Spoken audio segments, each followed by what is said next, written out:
Kayanon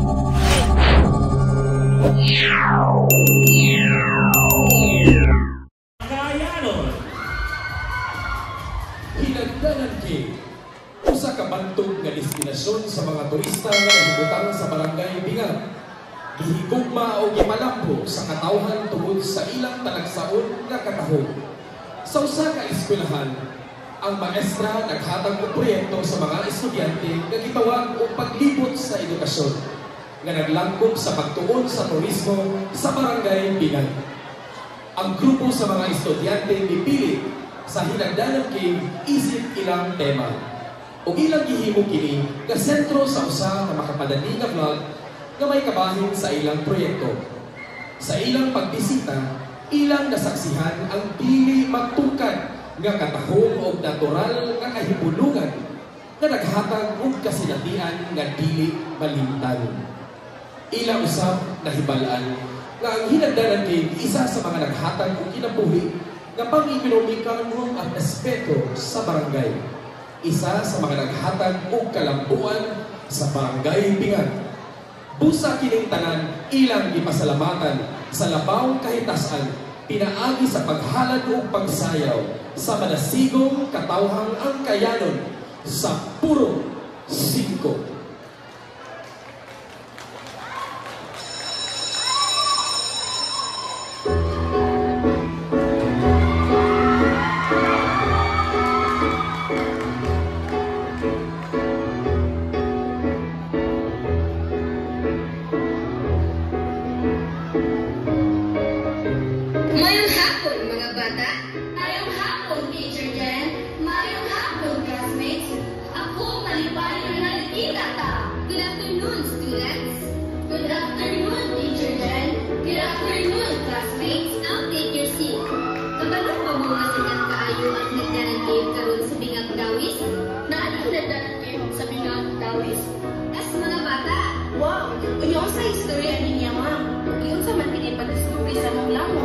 Aksidente kini nakit-an sa isa ka mag-uuma man kini pagpuno niya sa bato ngadto sa buho.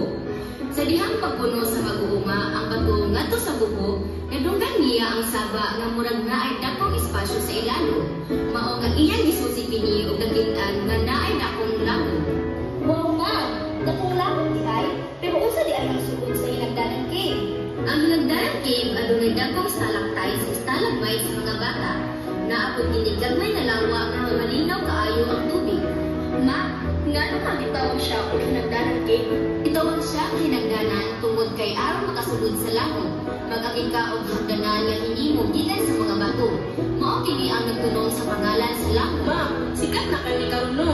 Daghan day turista ang nagaduaw? Oo mga bata. Ang Hinagdanan Cave usa na karon sa mga sikat nga tourist spot sa Bohol. Daghang turista gikan sa lain-laing lugar ang nagduaw aron makita ang kaanyay sa langub ug makaligo sa malinaw nga tubig sa lawa. Salamat kayo, ma. Murag excited na kami moadto sa Hinagdanan Cave. Maayo mga bata, siguraduhon lang nato nga kung moadto ta, magpakabana ta sa pagatiman sa atong palibot. Oo, ma. Magbantay ni ug magmatinahon ni.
Contingent number 4.